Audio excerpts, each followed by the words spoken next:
Greetings, friends, and happy Friday. We made it. April 25th. Yes, the month coming to an end, the week coming to an end, and yes, I'm going to have to address the Michele Fiore pardon again, if for no other reason than my phone has been blowing up the last 24 hours, give or take, since the news of this came out. So those of you just catching up on this, Michele Fiore, former councilwoman here in Las Vegas, Nevada, a personal friend of mine, okay, fair disclosure, was pardoned by Trump. She was convicted previously of misappropriating funds intended for a fallen officer's memorial. And for the umpteenth time, because some of you have been emailing me and tweeting at me, this, of course, my email, sam@whatsrightshow.com, and on Twitter, @whatsrightsam, and have been telling me that these accusations against Michele Fiore, the conviction, right, is awful, and it's embarrassing, and it's a problem for the Republican Party. And yes, of course, you are right. If the allegations are true, okay, there's no defending it. And I'm not going to sit here. I hope you can appreciate this, that it's a dicey topic with someone that I know well. I have never personally experienced, and I've had plenty of dealings with her, Michele, to do anything dishonest. Is she a little nutty? Yes. Dishonest? I haven't seen it. Now, I'm not here to second guess the jury. I'm not going to do that. But I'm looking at this as a case of selective prosecution. I need to explain this because we as Republicans must put our big boy pants on and realize what the hell is going on out there. We are getting targeted. Our side is getting picked off by prosecutors who are deciding which cases to bring. Oh, and surprise, a majority of them are against people who they perceive to be political enemies. Michele Fiore ran for governor. She ran for treasurer here in Nevada. She had we'll say a national profile developing. And I'm not saying that whether she did it doesn't matter. It matters. Of course it matters. It matters to me. And if she did it, it's awful. But when Democrat prosecutors, and here it was the U.S. attorney put in office by Biden, decide to bring cases only against Republicans they don't like, that's a problem for me. When there are other politicians, Democrat politicians, who get a pass and do equal or perhaps more egregious criminal things, that's a problem.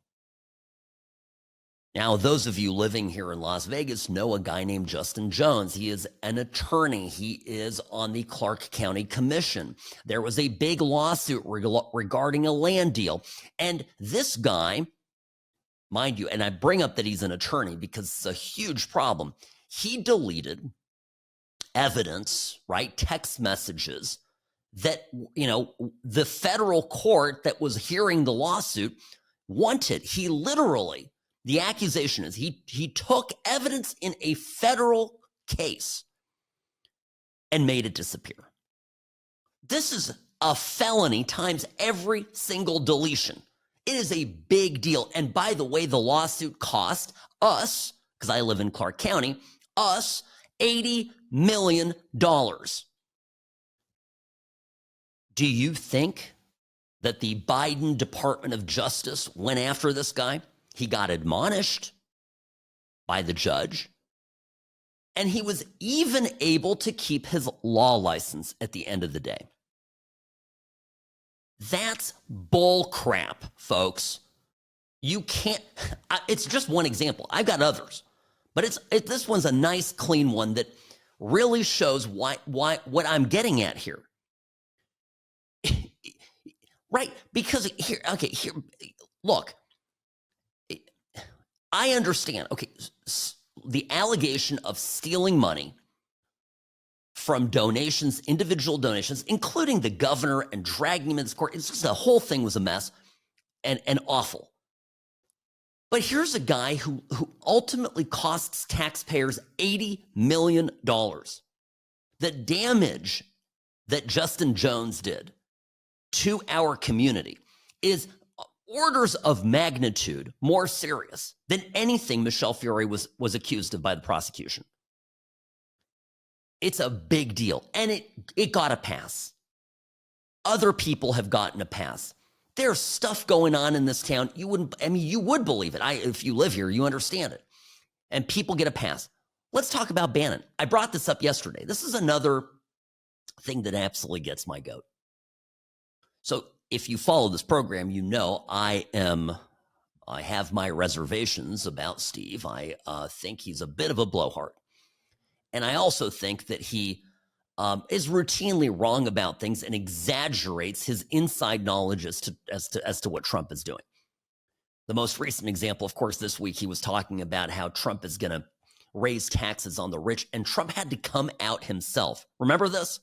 Bannon's like, oh, I know the Trump plan is to raise taxes on the top earners and maybe even do away with taxes for lower income individuals. And Trump's like, oh, no, I want to lower taxes for everybody. Raising taxes on the wealthy right now would be a death knell for our economy. Trump had to come out and correct what Biden was purporting to have as inside information. So Biden, to me, is a bit of a circus clown because he just trades on the fact that he was once in Trump's orbit, and I think is full of it. But Bannon he joined this project. What was it called? The Build the Wall. And they collected a bunch of money. I think it was $25 million, plus or minus. And, the federal prosecutors, hauled him in and said, listen, the money's missing. And they went through the accounting. And the allegation was that money was spent on personal expenses.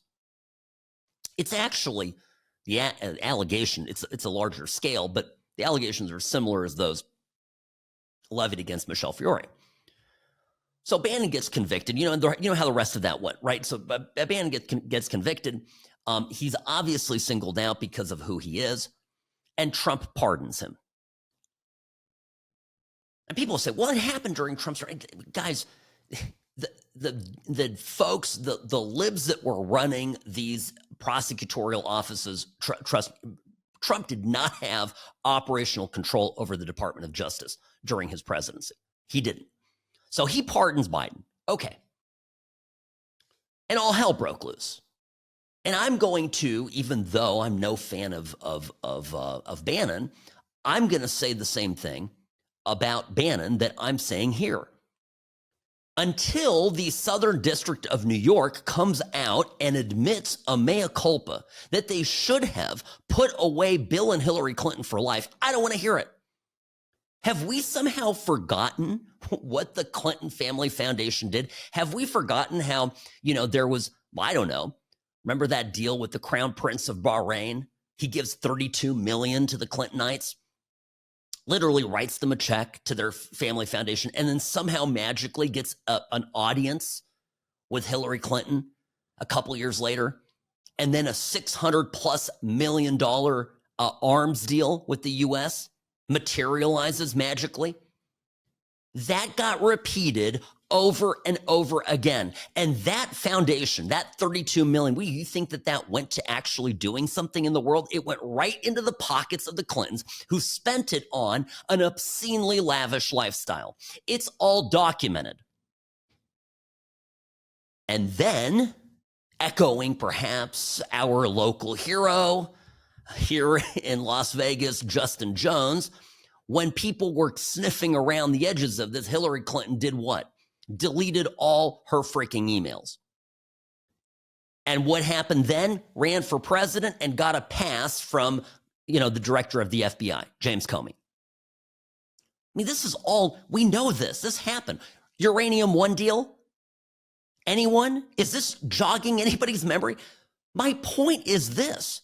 I want to live in a universe where wrongdoers across the board, regardless of their party orientation, are held to account for their wrongdoing.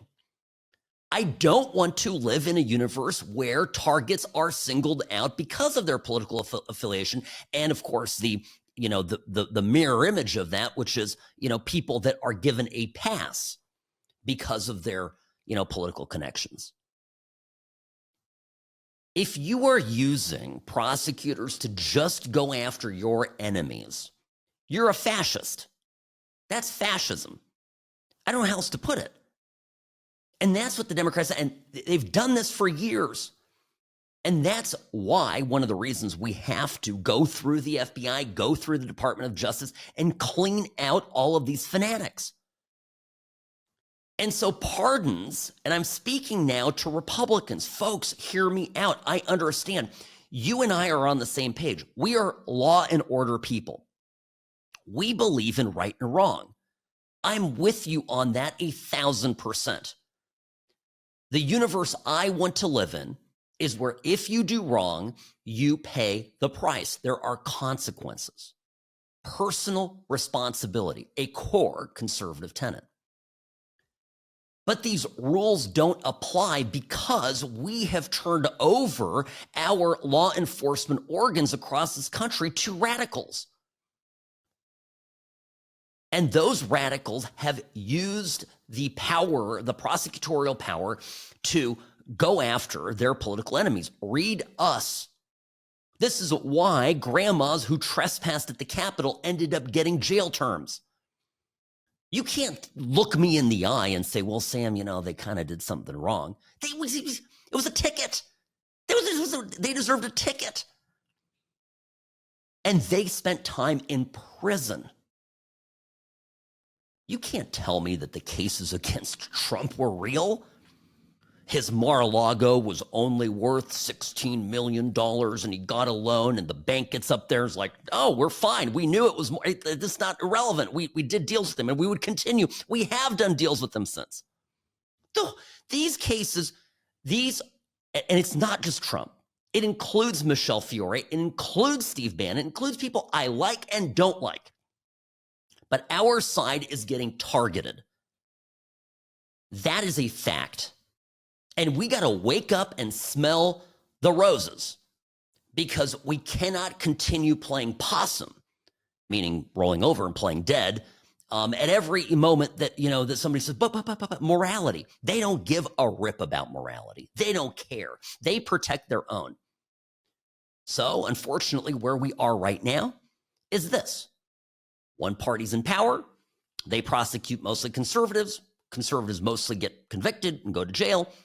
And then when the Republican comes into office, he issues pardons. And if the Democrats want that to stop, then they need to demonstrate to us that they will stop being political in their prosecutions. I'll wait. But the same people screaming about the Michele Fiore pardon are the same ones that were cheering on this ungodly, disgusting abuse of prosecutorial power against J6 defendants, against Trump, against Trump's lawyers, my friend John Eastman, who literally did nothing wrong and who has had his life turned upside down by these a-holes. F them. I'm fired up about this, and you ought to be too. Sam Mirejovsky, News Talk 840, KXNT. Back in a moment. I'm the best. Personal injury law has been the same for a long time. The best. Big egos, greed, and sleazy schemes. We've had enough. Welcome to Sam and Ash, the new standard for personal injury law, where things are done the right way, because you deserve a team that delivers real support and results. When you have both, your whole world can change. Sam and Ash Injury Law, because you deserve what's right. Sam Mirejovsky here behind the What's Right microphone, Sam at what'srightshow.com. So this Michele Fiore pardon continues to make news. It's a national story now, and of course I'm in the middle of it because I waded into the debate on X yesterday, where you can find me at What's Right Sam, and have been interacting with some of you, and you're making good points, right? I don't want to minimize the argument from my fellow Republicans, my fellow conservatives, that They believe that Michele Fiore did something wrong. If I wasn't there for the trial, I didn't see the evidence, and I stayed clear of it for many reasons, including one that she's just my friend. And it's a hard thing for me. And I think you all can appreciate that. You have friendships, with people that you might find out are less than perfect. Regardless, I didn't get involved in it, but for purposes of the argument, if it is true what the prosecutors alleged, then of course it's reprehensible. And of course, in an ideal world, we all pay the price for and suffer the consequences of our demonstrably illegal and unethical conduct. I agree with you on this, fundamentally. Here's the caveat. We don't live in that utopia that you think we do. And it bums me out too. I'm not happy about it. What's the world that we live in?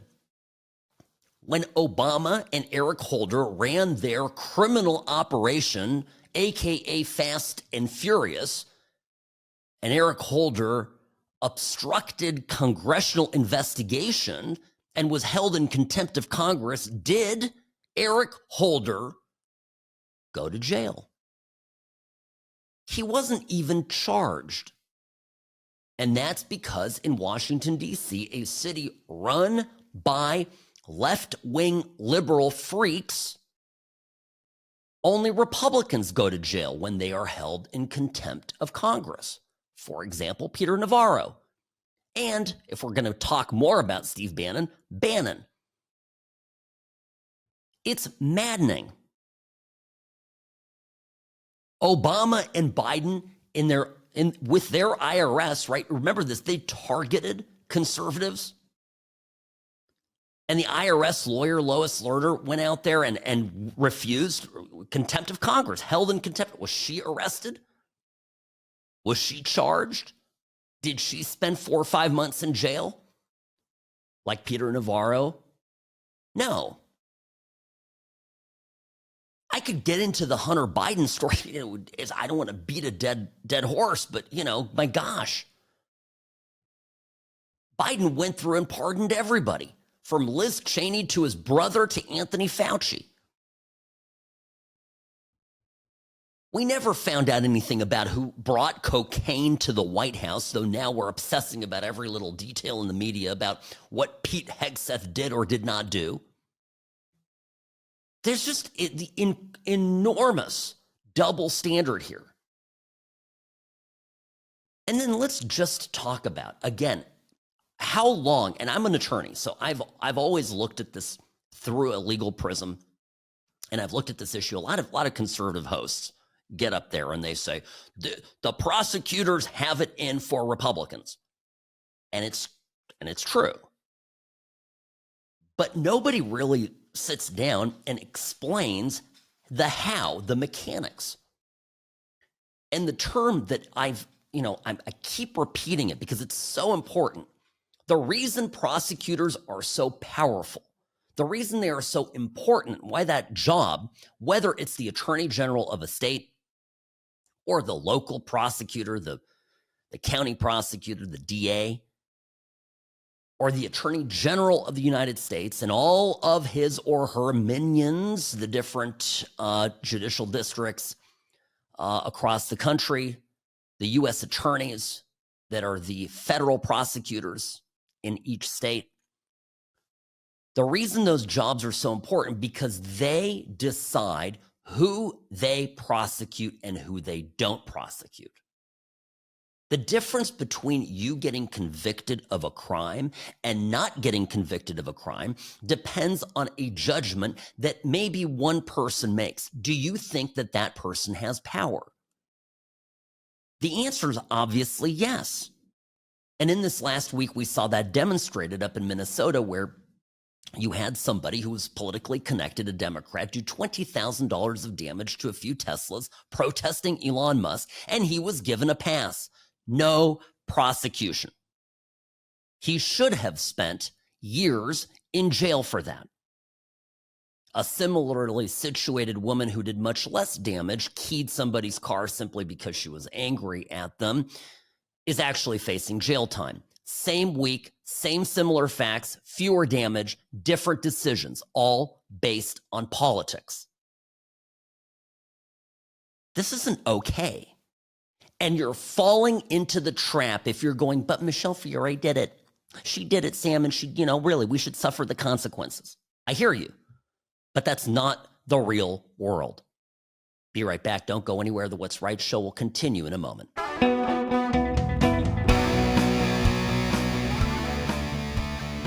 This outrage over the pardon of Michele Fiore also brings me to the immigration fiasco here in the country. And all these judges now, with their Democrat friends yelling about due process.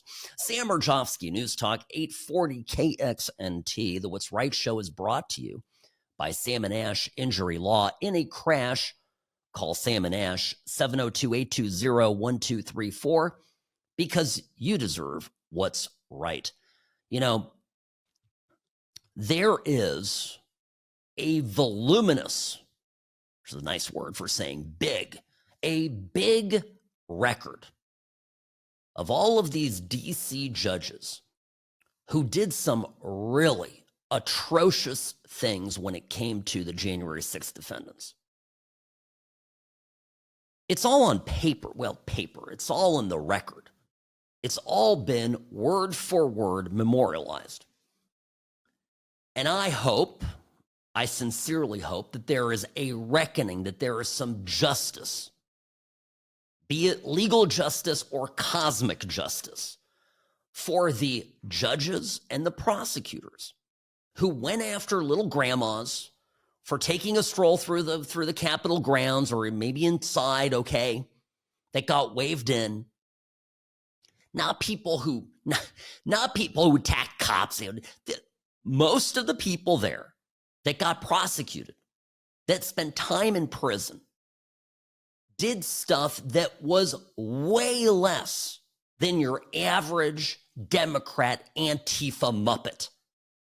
The kind of people that burned American cities to the ground because, George Floyd, BLM, in the summer of 2020. We all remember this. Now the Democrats are screaming about due process. Due process. Kilmar Abrego Garcia, illegal immigrant, gangbanger. What else? Drug smuggler, human smuggler, certainly. Drug thing hasn't been discussed much, but likely a component here. Gets pulled over in a car with 7 or 8 other people. The car belongs to somebody who'd previously admitted to human smuggling. He's on a terror watch list, Abrego Garcia. The FBI gets called. And they say, no, we don't want it. We're fine. We can just release him. Again, when the police and the prosecutors, when law enforcement is politicized and law enforcement is given political orders, and they're saying, we want you to go after every J6 guy and every J6 grandma and every J6 man, woman, child, whoever was there, we're going to go after them. If they were in a red hat, we're going to throw the book at them. And when it comes to Kilmer, Abrego Garcia, and whatever, we are here to facilitate the entry of illegal aliens into the country. This is what we want. It's our political purpose. So they get a pass. This is who we're dealing with. People who literally will put your grandma in jail and then let the human smuggler, out. And then when everything comes to light, you'd think they would hide in the shadows. You'd think they would cower in complete shame, right, Robbie? You just think that they would go, oh, well, you got us. They double down on it. They go down. They make a spectacle of it. They fly down to Central America and meet this guy and having margaritas with him, whatever the hell is going on. They have no shame. And so they want you and me to be embarrassed about Michele Fiore. I can't, Sam, it's just beyond the pale that Trump gave her this part. Oh, beyond the pale. Oh. These are all people that 10 seconds ago were telling us that, I can see why Biden pardoned his son. The Republicans were going to go after him. Good he did that. Good. This is a guy that cheated on millions of dollars of taxes. That is like stealing millions of dollars from us, the honest taxpayers. Think about that for a minute, right? These people have no credibility. Their arguments don't stand up to anything. And speaking of due process, right? The J6 defendants, these people that get rounded up, these people who have maybe had speeding tickets, some of these people have never even had a DUI, have never been arrested, anything. These are ordinary Americans. Maybe you know someone who got caught up in this, and you know that they're overall a good person, right? And all of a sudden, 6 a.m. in the morning, the FBI, 25 people in front of their house, barging in, guns drawn, terrorizing their family. I mean, and for no other reason than to terrorize and punish. These people were held, some without trial, for longer than is constitutionally permitted. They were charged with things that the Supreme Court took 3 years to rule on, meaning Chief Justice John Roberts had no problem getting his ass out of bed in the middle of the night to help Kilmar Abrego Garcia and other violent gang criminals in the country illegally, but waited 3 long years to finally decide, yeah, the stuff that you've charged these people with is not permissible. Why did he wait that long? Why didn't the Supreme Court? There was exigent circumstance. We got to get this done. The people are in prison over charges that never should have been filed, terms of punishment given that were not constitutional. Was there any rush to help J6 prisoners by Justice John Roberts, Chief Judge of the Supreme Court? Any similar rush to help Americans caught up in the grips of a political campaign of retribution waged by some of the most powerful people in the country? No, the Supreme Court sat on its ass. These people make me sick. They ought to make you sick. This is unacceptable. And yet we Republicans somehow right now are going, oh, but we got to, law and order. They spit on law and order. These people have contempt for your silly, naive adherence to the golden rule. And I get it. I am so disenchanted in the last 4 or 5 years. What I've witnessed under Biden has turned my stomach upside down. And it's unbelievable because now the same people, who made all this possible are A, helping and crying for gang members out there who are in the country illegally and want to support them, and B, are claiming that we Republicans ought to stick to norms. They threw the norms out the window. Gone. Okay?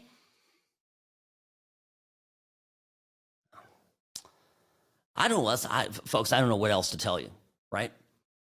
So, to me, this issue, this is a hill for me that I'm going to die on if I have to. And I'm not giving them an inch. I don't care. And when yes. Some of the things that people have been, who was it? Yeah, I'm not even going to read the Democrat reactions here in Nevada to what this Michele part. It's not worth it. I'm just going to get myself riled up. But it's all fake. It's all phony. It's all nonsense.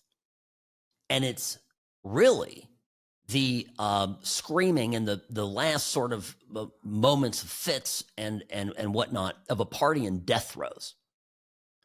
And I'm going to get into that here next because because I think right now the Democratic Party is really lost, and they ought to be lost because they spent 4 years on a revenge tour instead of doing something to fix the country. It's funny to me. I always say it's funny, and I'm trying to rid myself of that word because when I mean something different. But it is. It humors me that the left, right? The right, as Republicans, right? We are. If I go around and I survey people's number one problem with Trump right now, you know what the number one problem that Republicans have with Trump? They want to see more retribution. They want to see people getting arrested from the Biden term. And you know what Trump seems to be prioritizing? Getting illegals out of the country, fixing the economy, driving down inflation, ending the war in Ukraine, fulfilling campaign promises. And that's the difference between us and them, right? Biden came to office and went on a revenge spree.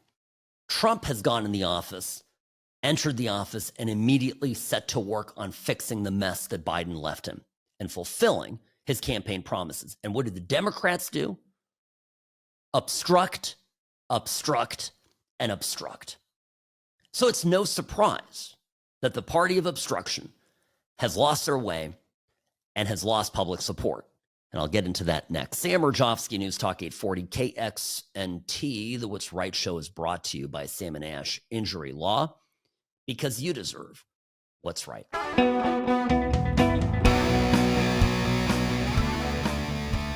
Greetings, friends, and welcome to the What's Right show. Sam Mirejovsky here behind the What's Right microphone. So in order to understand what is going on with the Democratic Party today, I think it's helpful first to remember a little bit of history with Republicans, with our own party, back in 2015, 2016, going into 2017, and then, of course, in the interregnum period, where Trump was just after leaving the White House in 21 and going into the GOP primaries, Republican primaries, in advance of the 24 election.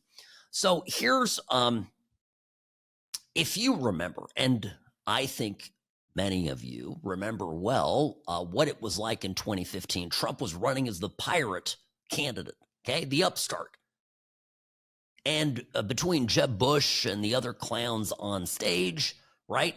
A lot of rhinos, a lot of business as usual Republicans up on stage. And when Trump began to get some traction and increased in support and eventually secured a party's nomination, there was a lot of grousing among Republicans and a lot of talk by all the, the mainstream media types.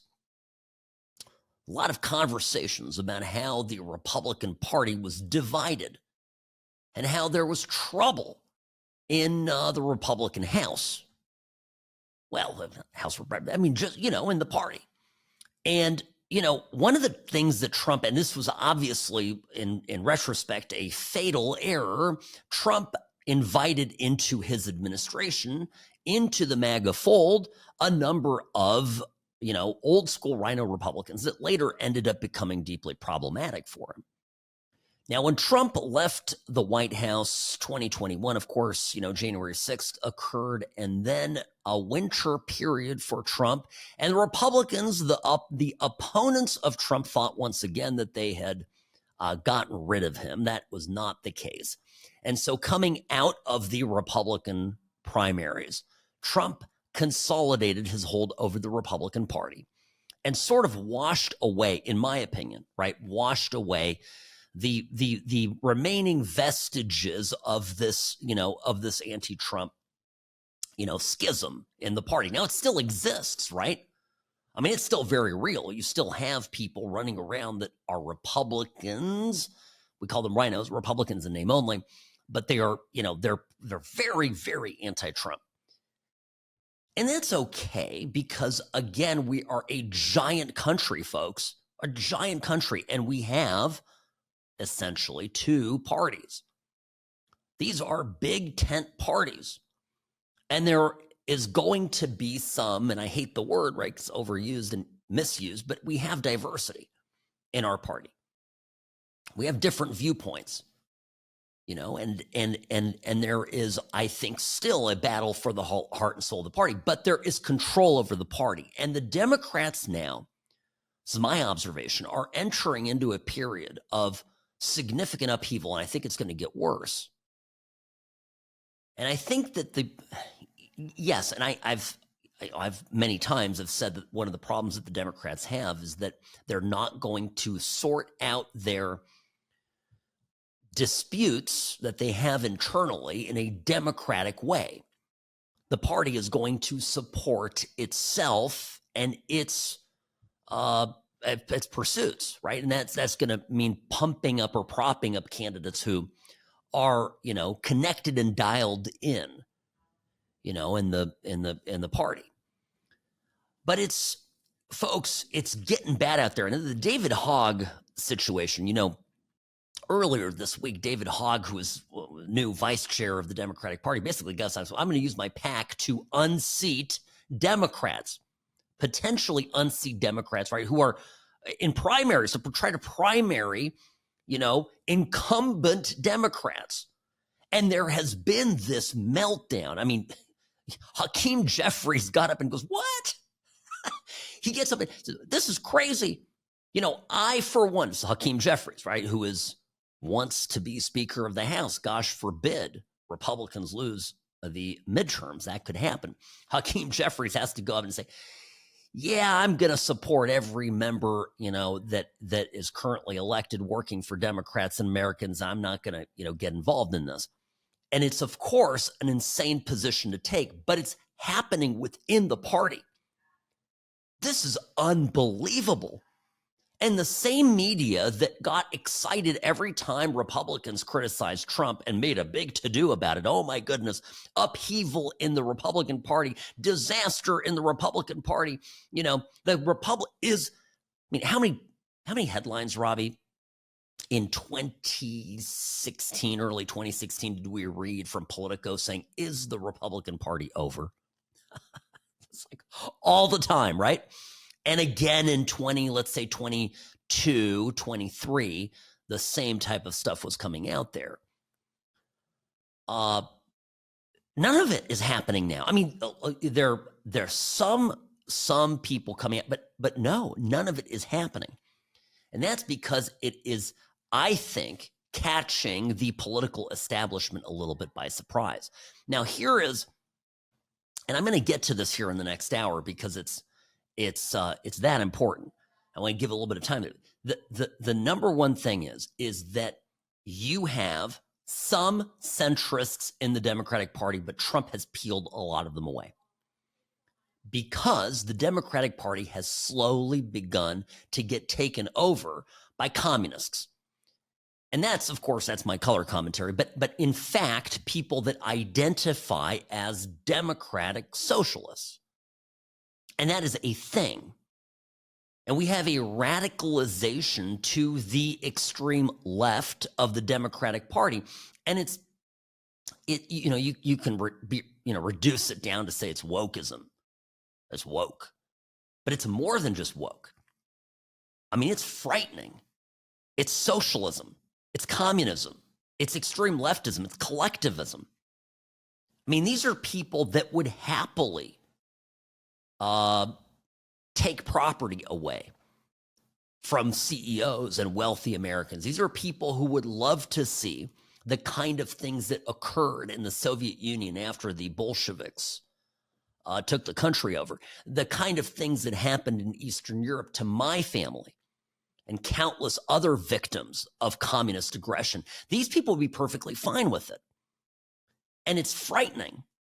And I think that we are seeing the early stages of that sort of, a real revolution within the party. You actually have this young upstart guy, this David Hogg guy, who I think is for the most part kind of an idiot. He's the anti-gun advocate.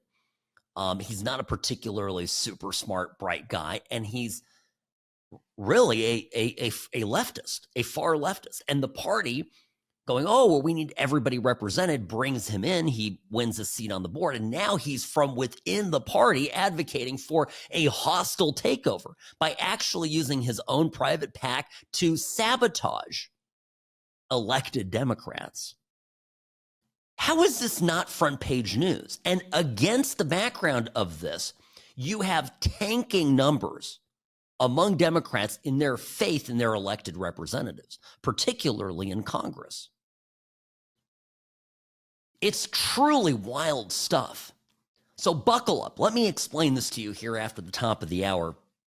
Let's try to make some sense of it and see what this means, because, it's not just enough that we do things right. We got to kind of follow what what our opponents are doing. Check in on them once in a while. Sam Mirejovsky, News Talk 840 KXNT. The What's Right show is brought to you by Sam & Ash Injury Law. In a crash, call Sam & Ash, because you deserve what's right.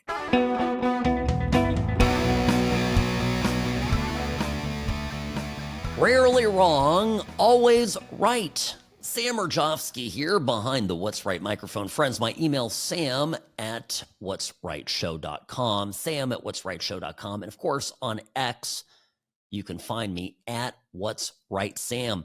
If you aren't on X, if you aren't on the app formerly known as Twitter, get on it today. Go download the app. It's free. It's Elon Musk's app now. He's taken it over. He's made it great. It's the best place to get news.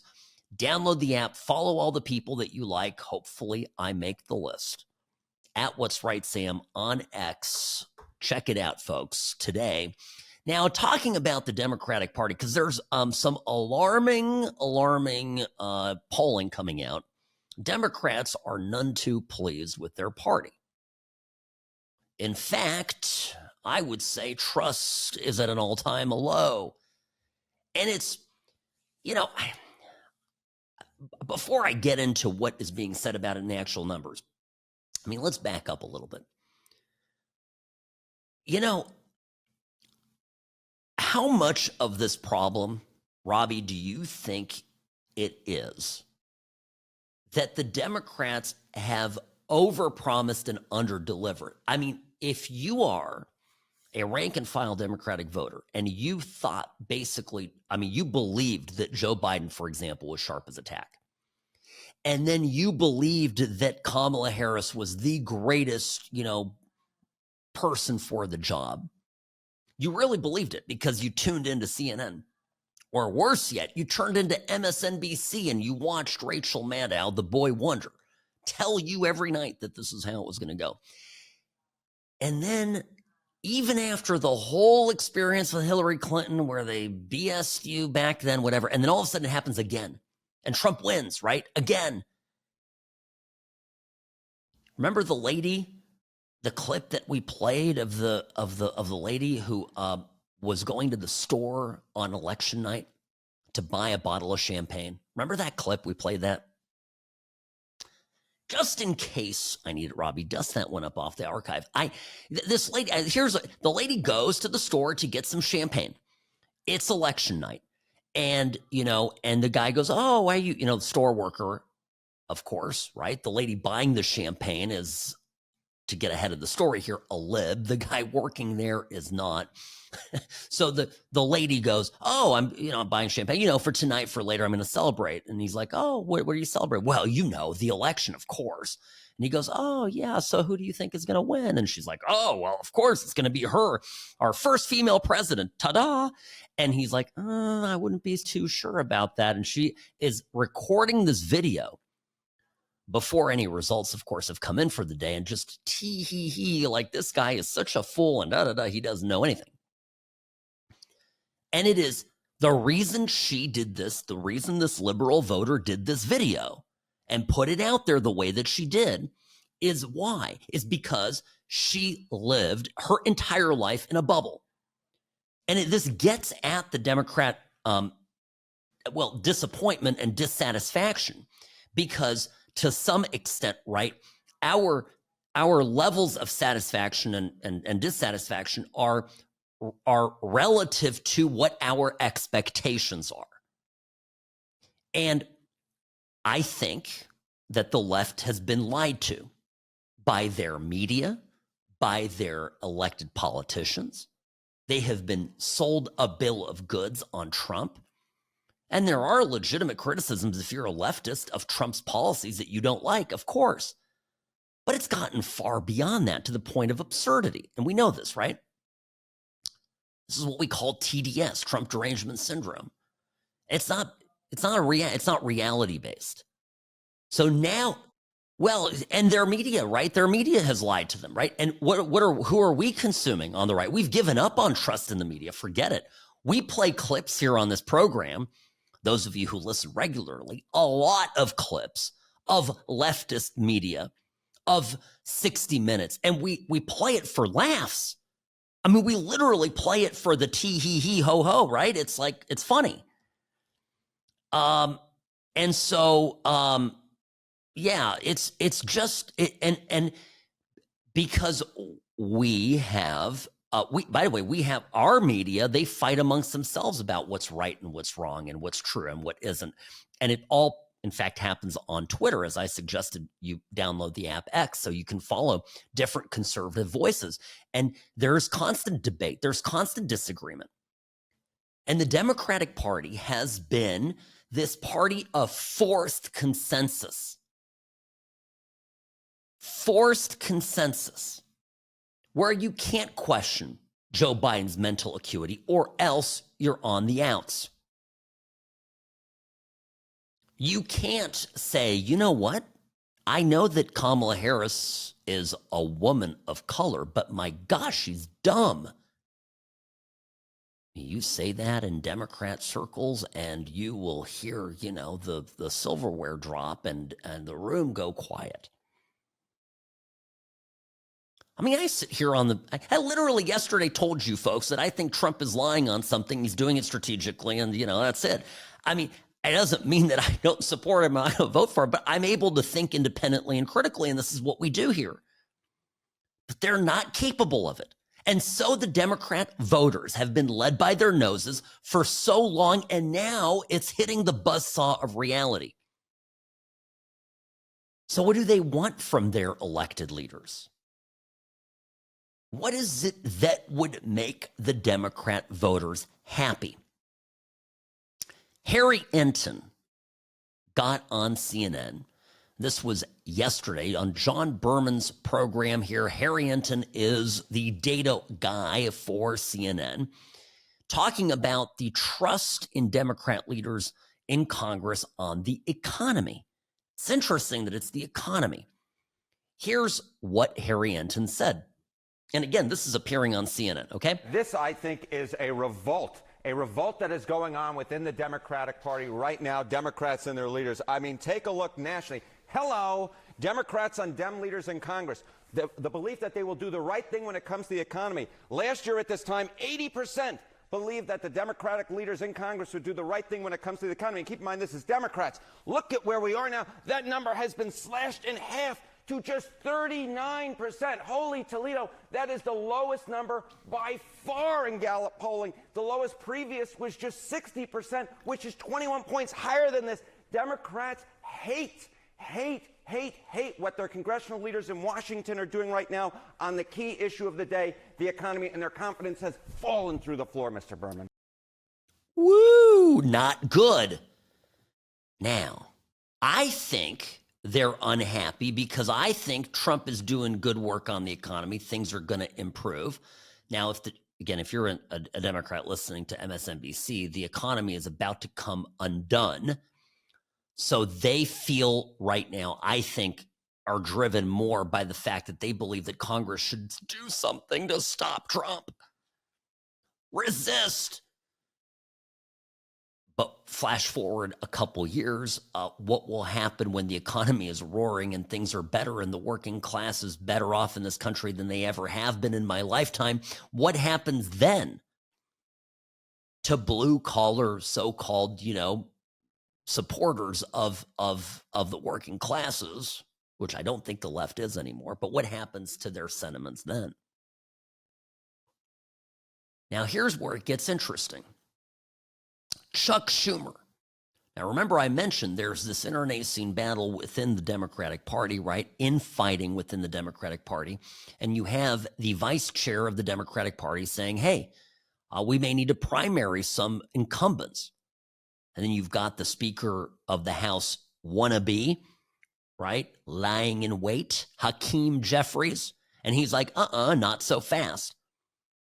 Here, John Berman asks, how secure is Chuck Schumer? Chuck Schumer, this guy is a Democrat legend. How safe is he? All right, Chuck Schumer is the Senate Democratic leader right now. How are feelings about him, particularly in New York? Yeah, let's go to the state of New York. It's what's always on my mind, right? We're in the state of New York right now. New York Democrats on Chuck Schumer view him favorably. In December of 2024, that was just a few months ago, it was 73%. Look at where that number has fallen to in just a few months. It is now down to just 52%. That is the lowest I could ever find in Siena College on how Democrats in Chuck Schumer's home state view him. And keep in mind, if you're thinking about a primary challenge, it would be a few years away. But Alexandria Ocasio-Cortez's favorable rating among Democrats is considerably higher, in the 60s. So he is doing quite poorly in his own home state of New York. I never thought I'd see the day in which just 52% of New York Democrats would view Chuck Schumer favorably. It's almost unfathomable. Yeah, I like the footnote, the tiny footnote here. I think look it at this look footnote. Much bigger than the Schumer team this morning as they look at that. When you're talking about Chuck Schumer, why? Is there an answer to your question? Is there an answer to the question of why his ratings dropped? Yeah, it's because they simply don't like the job he's doing as Senate leader. I mean, look at this. Should Schumer stay as Senate leader? Again, according to New York Democrats, just 50% say yes. Look at this number. 48% say no. This screams sirens should be going off. Primary challenge, primary challenge, primary challenge. When you're a Democrat in New York and these are your ratings, this is a big wake-up call. By the way, the footnote there, in case you're not watching this and aren't squinting to see it, the 64% favorability for AOC. AOC is going to run for that seat. She will challenge Chuck Schumer for the Senate. Get ready for this. And then I'm telling you, if she's not running for president, if not in 28, then in 32, she's running for president. I think she's going to skip over that Senate seat, to be perfectly honest with you. I still maintain she's eyeing 28. That's why she's doing all this touring. But what does this mean for the party? And what does this mean for us as Republicans? The Democrats are angry. And I'm convinced they don't exactly know why. They were told that Trump was an insurrectionist. They were told that he was legally barred from running again. They were told all sorts of things that were manifestly untrue. They're told that Trump is a racist, of course. I was going to say a rapist, right? All this stuff. And how can a convicted felon, rapist, insurrectionist become president? And they're sitting here right now, and Trump is running the board. He's deporting illegals. He's starting a trade war with China. He's going in and talking to Putin to end the war in Ukraine. Literally, this is a manifestation of a Democrat nightmare, if there ever was one. And the Democrats are seeing spots. What I think will emerge from this is a far more radical Democratic Party. I think that this deep unhappiness, I don't think that they're going to see logic. I don't think that there's going to be an awakening of reason. I think that the Democrats that come forward out of this are going to be, are going to be radicalized. And if they ever come to power, folks, big danger for our country. Sam Mirejovsky, be right back in a moment. The Salmon Ash team, they wanted me to have the best care. They had my interests at heart. I have an enormous amount of gratitude. I cannot say enough thank you.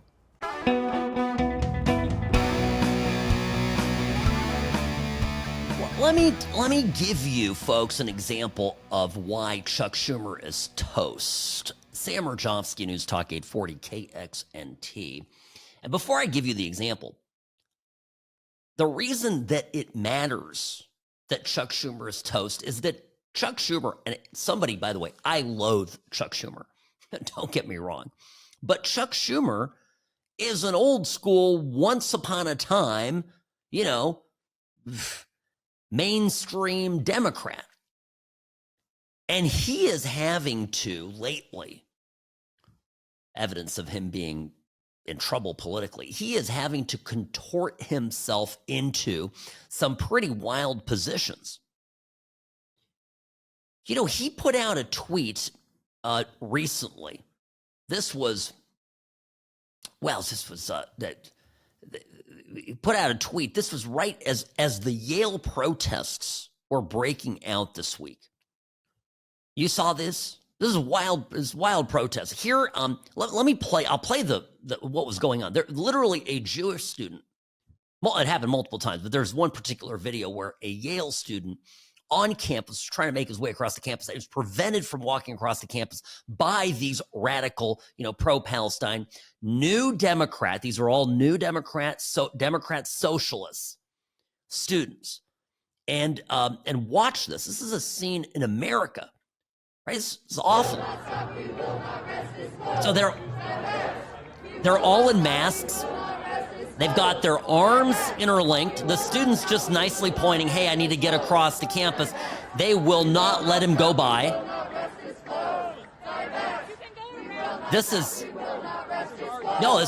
absolutely wild. And they're... He can only go around? You can only go around. They will not let him pass. This is absolutely wild. So, and he's wearing a yarmulke. Yeah, correct. And he's obviously a Jewish student. And they're wearing their keffiyehs, got glasses on, masks, of course, because these people are all cowards. Okay, so we got that. That's the idea. I'm going to cut this so we understand what we're dealing with. I'm setting the stage for this. So Chuck Schumer puts out a tweet that essentially says something along the lines of that Trump's actions against universities, because Trump is making it his focus to hold universities accountable that are not protecting Jewish students, among other things, right? So Harvard, Columbia, certainly, now Yale, in the president's crosshairs. And Chuck Schumer says this thing where he basically says that that Trump is using anti-Semitism as a pretext to, go after colleges. Here is the highest ranking Jewish elected official in the country who has to grovel to the Palestinian wing of his party. Basically, Chuck Schumer should stand up as an American, forget as a Jew, as an American, as a Senate minority leader, and point to what is happening on these college campuses and say that's wrong. But he is now, probably for the first time in his life, actually politically threatened, and not by Republicans, but by Democrats. The media, the party, have created this problem. They have radicalized their grassroots. They have whipped people up into a frenzy about Trump, and this activism, this anger that is burning in this party is increasingly basically moving it leftward, right? Further to the extreme. And now it's going to start claiming victims like every good revolution does. The people that once upon a time Chuck Schumer mentored and helped are now going to guillotine him, politically speaking, right? If you study the Bolshevik Revolution, I mean, first they were killing, of course, the royal family and the people that were the class exploiters. Okay, they quickly ran out of those and they began to kill their own. The French Revolution, exactly, almost to a T, in the same way. Hence the guillotine reference. I'm pointing this out. This is going to spin out of control. It's a mess, and it's all because of the lies upon lies, all in order to get Trump, all in order to get people whipped up into a frenzy to get Trump out of there. And Trump is now serving his second year in office. Trump is stronger than ever, and the Democratic Party has really mobilized these feral pets that are turning on them. And the only reason it scares me is that, gosh forbid, any of these people come to power. Okay, got to take a quick break here. Bottom of the hour. Boy, today is just flying by. Wow, Friday. It's what happens. So don't worry. I'll be back after this short break. Sam Mirejovsky, News Talk 840 KXNT. Email me, sam@whatsrightshow.com. sam@whatsrightshow.com, or on Twitter, on X, @whatsrightsam.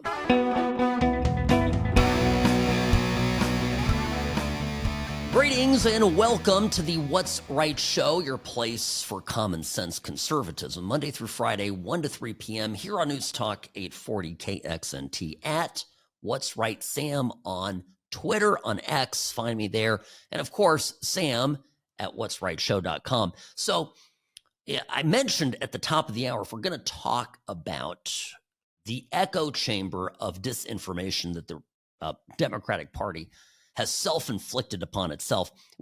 Robbie here found for me, and thank you for doing this on the fly, Robbie. I know you got it loaded right away. The Champagne liberal on election night. I want to bring her back. We don't know her name. Do we know her name? Well, here's the we played this. I think we played this the day after the election, if I recall, or maybe even that same day. I think we played it the next day. But regardless, it's an oldie but a goodie, and it's relevant here because these are the people that have been so deluded in their thinking that they now they've come untethered. So this is before the untethering. This is before the letdown. This was the last glimpse of hope that this nice champagne swilling liberal had in her life since November. Okay, so we're closing in on almost 5 p.m. Eastern time, and I've been tracking everything that's been going on across the country today. And my most important encounter was when I went out to get my champagne. I was talking to the guy in the store, of course, asking him, did he vote? And he said he did early voting, and he asked me if I early voted. And he asked me, why I was getting the champagne, and I said because I'm going to be toasting Madam President tonight. And he just looked at me with kind of like a smirk on his face, and I said, she's going to win this, right? And he says, oh, well, it's very, very close. And I said, no, it's not. He says, well, what do you mean? I said, no, it's not. The women of America are making their voices heard. Reproductive rights is what it all comes down to, and the women are voting in numbers relative to men that are unbelievable. She's won this. And I said to him, she's going to take every one of the swing states plus Iowa. And he said, oh, but the numbers are so close. I said, I'm a political analyst. I'm telling you right now, the numbers are there. She's taking this election. And then I said to him, you realize, and he didn't tell me who he voted for, but of course I knew. And I said, you do realize you wasted your vote, right? And I didn't care. And I walked out with my bottle of champagne and happily walked home. Bye-bye. Bye-bye.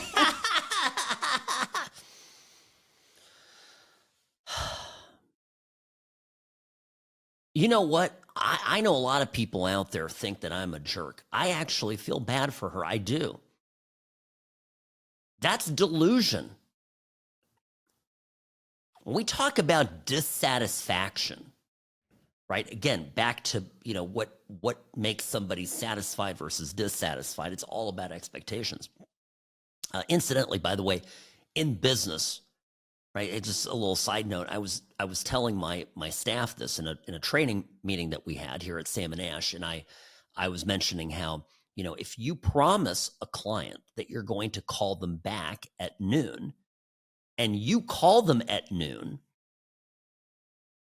you think you've done everything correctly, right? And you have, but what did you just do? You met expectations. You didn't exceed them, right? And meeting expectations is, on a 5 scale is a 3. So when you say you're going to call somebody by the end of the day, or you're going to call them in the morning, and then you call them at noon the same day, you've just exceeded expectations. You've got a 5 out of 5. You're doing the same thing, but it's all about setting expectations. And the Democrats, even just the stupid stuff that they did with the rallies of paying the people to be there, right? It seems innocuous. It seems like a thing that they, that they were doing just to sort of, have fun and blow cash. But it gave people the impression, Democrats, that there was this popular swell of support for Kamala Harris. By contrast, let me go back. In 2016, I went on air the night before, and it was looking like it was Hillary, all the polls and everything. And I said, you know what? I think Trump's got this. And went home, and the next day, just waited to see what would happen. In 2020, I was on air, and I was not feeling positive. I think it might happen, but it's not, I cannot say. I remember I kept saying that. I just can't say. I don't know what's going to happen. It's, everything's up in the air. And this time around, I was far more positive on Trump because of all the indicators. Again, I have my point of view. I have my bias. I have my, my political beliefs. But I don't suspend my logic. I don't force, facts into, contort facts in order to, or ignore facts, in their entirety, just to support, my biases, right?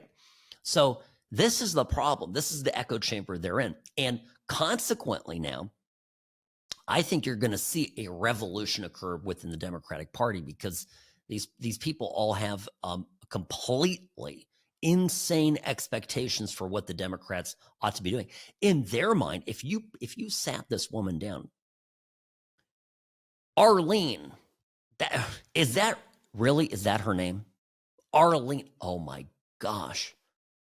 Now, I'm sorry. I'm sure we have a wonderful listener out there who is a patriot named Arlene. But somehow this really fits. So if your name is Arlene, I'm sorry that you have to be associated with this particular Arlene. And I'm talking about the Champagne lady. So Arlene, I bet if you polled Arlene, she would have no problem going full fascist on Trump supporting Republicans. If you gave Arlene a button to press, click, and that click of a button immediately sought the arrest warrants of, hey, even people like me that quote unquote spread misinformation and support Trump, she would do it. And by the way, this ties into our Michele Fiore pardon discussion, doesn't it? because these people would round us up if they could. These people that now are going, oh, but due process and these are people that would they want us gone.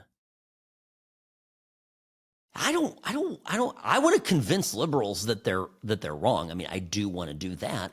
I want to win people over. I want to demonstrate to them that our way is better than theirs. There's no planet that I live on where I want anything bad to happen to Arlene. I just don't. I want bad things to happen to people who do specific wrongs. I want, people who are breaking the law to get arrested, and particularly to people who abuse their powers. That's a big one for me. So, I mean, but no, I'm telling you, these people are scary. And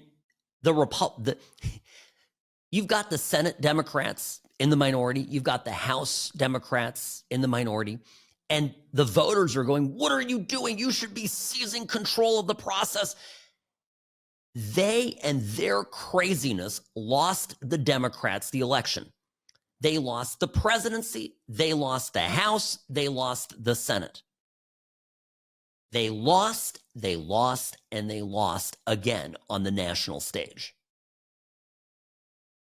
And these great defenders of quote unquote democracy are now furious with their party leaders that they aren't taking control of this government and stopping Trump when the American public voted for this agenda.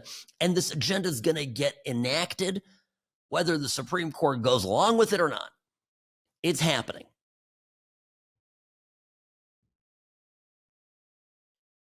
So it's just, I'm telling you, this is a lot of stuff happening. And by the way, this immigration topic is also it's a big indicator of this.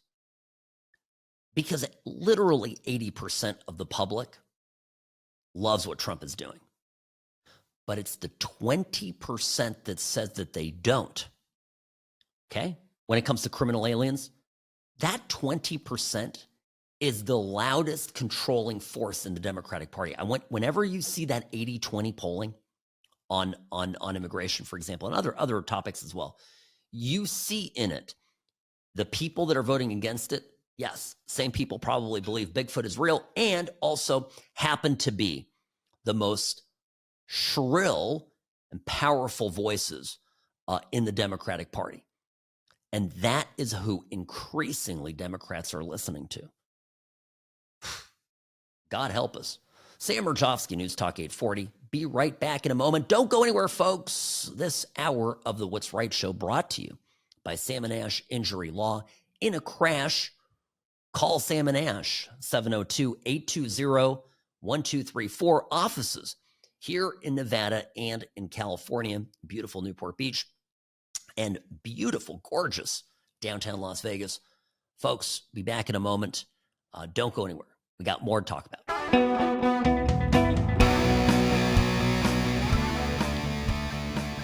I think, Robbie, going out on a limb, that reparations are not a popular issue, right? Giving somebody money, benefits, etc., because they are from a group of people that once upon a time in history past were discriminated against. Not a winning issue. Sam Mirejovsky, News Talk 840 KXNT. Yet another example of the Democratic Party today in 2025 going wild. Bob Ferguson, the governor of Washington State, signed a law that basically gives a home ownership help to first-time home buyers. But here's the caveat.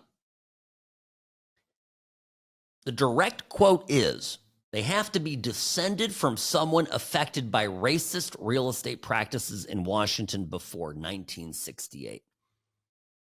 You have to be black, you have to be Latino, you have to be indigenous, Pacific Islander, Korean, or Asian Indian. I think the Asian Indian would be my favorite buffet, Robbie, just for the record. But anyway, I digress. Here is the press conference with this bozo governor in Washington State delighting over this. Notice how he doesn't say that there's any of this racial component to it in the press conference. Washington State's Covenant Homeownership Program provides down payment and closing cost assistance for lower-income, first-time homebuyers. Lawmakers created the program to address the disproportionate impacts of racial redlining in Washington State. House Bill 1696 modifies the program by adjusting the area median income threshold for program eligibility, introducing loan forgiveness, and modifying the Oversight Committee membership. This modification will create more opportunities to close the racial homeownership gap, which is a very important goal for all of us here in Washington State. We so appreciate everybody who made this legislation possible. We know it's been, like any legislation, challenging. Yes. This one has its share of challenges, as we know. Yes. But Representative Taylor has been a real champion of this legislation, and so we appreciate your leadership in particular. Thank you very much. And with that, I'm pleased to sign this legislation. They're signing it. They're signing it. Thank you. Reparations. Democratic Party in 2025. Let's take a picture and celebrate this. Now, the representative who he handed the pen to just there, who's like, oh, thank you. Ooh. Her name is Jamila Taylor. Jamila Taylor. Here she is back in March, getting a little heated on the floor of the State House of Representatives there in Washington State. Pushing this bill. Exactly, Robbie. Thank you. Let me play the clip. Maybe they might want to call me a monkey today because I want to participate in our inclusive economy. This is getting ridiculous. They call me a monkey. They're going to call me a monkey because I want to participate in this inclusive economy. You didn't earn it. You want taxpayers to help people buy homes simply because of their race. What the hell? And that's the state of the Democratic Party. Meanwhile, and this is the contrast, right? This is what's happening out there with Democrats. Meanwhile, Republicans and the Trump administration is making real moves to hold people accountable. I don't know if you saw the story this week, just overnight, of these two judges that were arrested. This is wild. And by the way, right, this is every Republican out there that is shouting for retribution for things that happened over the last 4 years. I think there needs to be accountability, absolutely. But Trump and his administration are very much living in the here and now.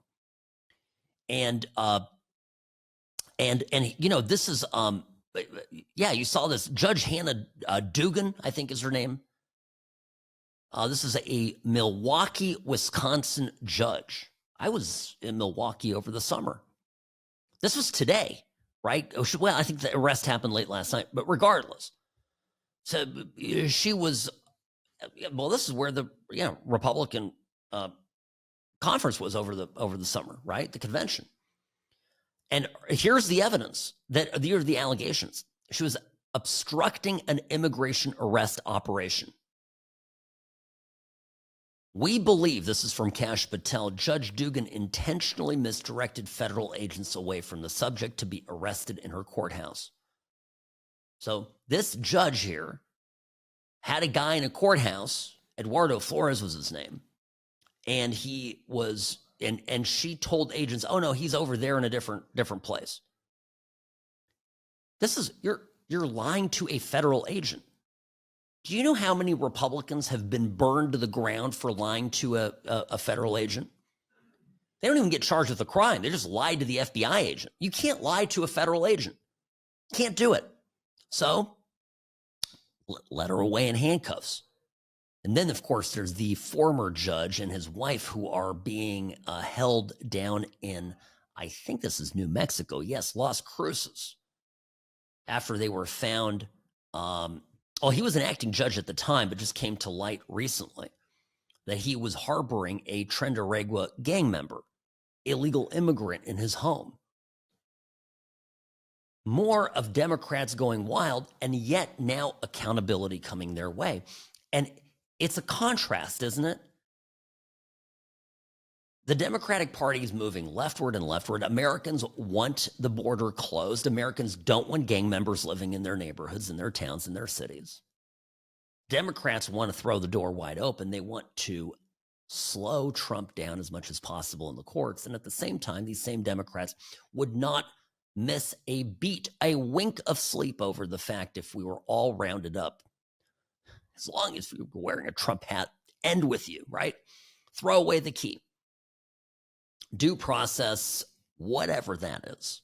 And that's not hyperbole. So how do I sum all this up, right? Why does all this matter? Well, simply put, it turns out that that Trump's reclaiming and redefining of what the Republican Party is moving forward, taking it away from the neocons and taking it away from the globalists is a great thing.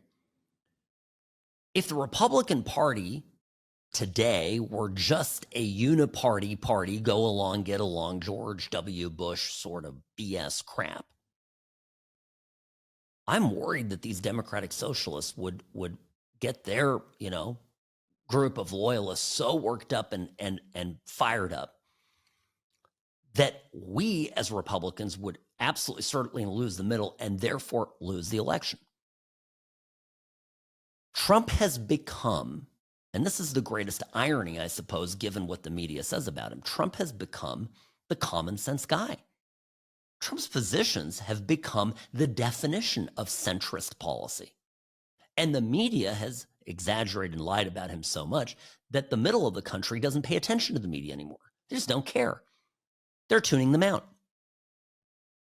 And when you listen to news reports about, oh, well, the media now is trying to kiss Trump's rear end because he's in power. No, the media companies have realized they're losing viewers because people are done with being lied to.